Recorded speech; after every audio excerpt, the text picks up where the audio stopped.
I'm Ian Drake with Dynatorch. This is a set of videos we call First Cut. It's an instructional video set to help you get your system up and running and familiarize you with the basic operations of the Dynatorch machine. We hope this will help you start cutting metal quickly. When you first start the software, you will come up with this screen.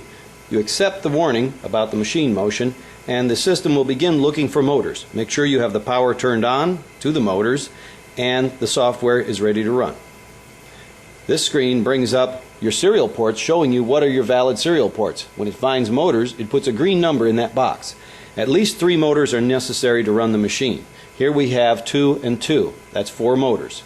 It then identifies the motors, it checks them for the latest version of software, and if it is not up to date, will automatically update the motors. This gets your system past the startup point, and now it asks you to home the machine. Go ahead and say yes, always. You want to home the machine. It is very important, because then the machine knows where it can and cannot move on the table safely without running into the hard stops. When you home the machine, it will start with the Z-axis lifting the torch off the table, then it will do the Y-axis, then it will do the X-axis. Once this is complete, the machine has been completely homed. After the machine has been homed, your screen will come up like this. All of your readouts will be in yellow. What the readouts say is not important at this point. They may be zeros, they may not. We'll talk about that later. What is important is that each axis has a small green H showing that that axis has been homed. If the readouts are not in yellow and are in gray, that means you are in E-stop condition.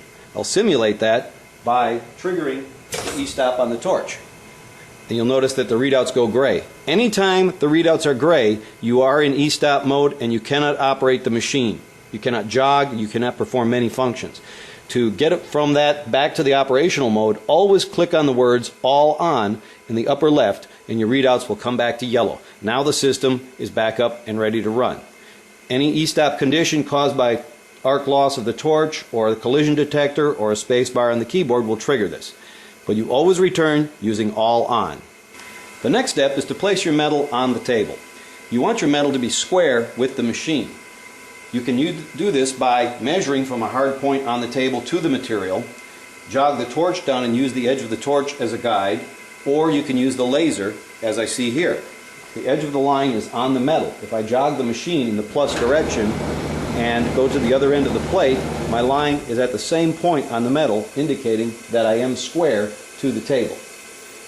Another point that you want to be sure of is that you do not place the metal further back on the table than the torch can operate.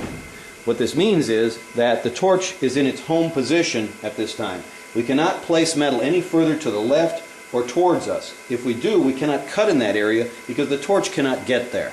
So you always want to make sure that the lower left corner of your metal is in a zone or in the area where you're going to cut that is beyond that home limit. So anywhere further plus in either direction is okay. You can re-zero the machine there at any time.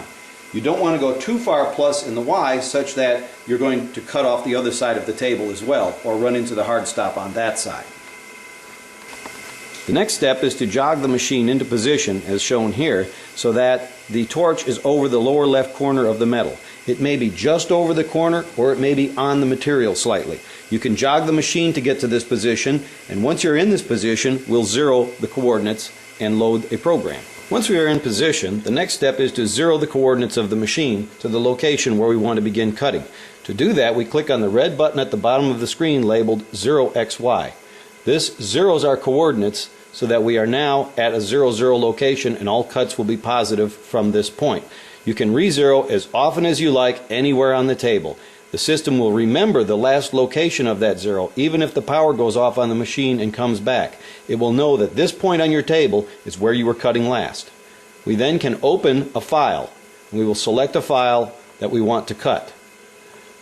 This brings up the part zoomed to extents and shows us what it is we will be cutting. Next, we attach the ground clamp or work lead from the plasma to the metal that we will be cutting. This should be placed on the opposite end from where we will be cutting or in a location where we will not run into it during the cut. Usually the upper right corner is the safest location. If you will be cutting in that area later, you can always move it between cuts by stopping the machine, moving it, and then starting the machine again. This is not a problem. Also, another point to the grounding clamp or work lead is that it should always be clamped to the material that you are cutting. Do not always rely on the table as a good ground. The slats will build up with slag in time and you will lose your contact to ground. This is both for your safety and for quality of cut. The next step is to determine what it is you're going to cut, and you need to find the cutting charts that came with your plasma. A cutting chart looks similar to what you see here. It lists the consumable components that need to be installed in the torch, and it gives an amperage. These charts are usually listed by 40, 60, 80, and 100 amp, showing you what you should have. Also, remember that you are using a machine torch. Do not use the hand torch guide, use the machine torch guide for all of your reference materials. You want to determine, of course, by the material thickness, what amperage you desire to cut at. In the case of what I have here, this is 10 gauge material, which may be cut with the 60 amp consumables that I'm going to use. You could cut this with 40 amp or possibly 80 amp. The determination depends on how fast you want to cut. The higher the amperage, the faster you will cut. Lower amperage will give you a slower cut, but with greater detail, as the kerf will be narrower. You should always carefully examine the part numbers of all the parts you are installing in the torch to make sure they line up exactly with what is shown on the page. In this case, I'm using shielded consumables. That is, the tip is inside the shield as shown here on the set on the right. On the set on the left is an unshielded set of consumables. The unshielded, the nozzle extends out past the shield cap, or just ring here in this case. With a shielded consumable, you protect from backsplatter in the cut. An unshielded does not have this feature, but you can cut closer to the metal, getting a finer, better detailed cut. You just may damage the tip sooner and have to replace it. The determination is yours after experimentation. Feel free to experiment with the different types and see what gives you the kind of results that work best for the type of cutting you do. As a general rule of thumb, I use 40 amp unshielded consumables, such as the fine cut in Hypertherm, to give me a good quality cut on thin materials. Above 1/8 inch, we tend to move towards shielded consumables for the 60, 80, and 100 amp to protect the nozzle. Using the chart, we will determine what the settings need to be on the plasma and on screen. We'll be interested in arc current, arc voltage, pierce delay, and cut speeds, always looking at the material thickness as our guideline for that amperage. To set up the plasma, use the cut charts as our guide. We will be cutting at 60 amps. The first thing we look at is our pressure on our air pressure, which will be determined to be approximately 70 psi on the gauge. To set this, we need to put it into a pre-flow mode. On this machine and on Hypertherm, we turn the knob all the way down. The gas will pre-flow. We can now adjust our pressure to get 70 psi we wish to cut at and return back to our cutting amperage. In this case, 60 amps, as we're using a 60 amp tip. There is a switch on many units that shows cut or gouge. In the case of Hypertherm, you will have a 3-position switch, which should be in the middle position for cutting. On thermodynamics, that switch should be in the up position. On the thermodynamics units, to get to pre-flow, you will flip the switch all the way down.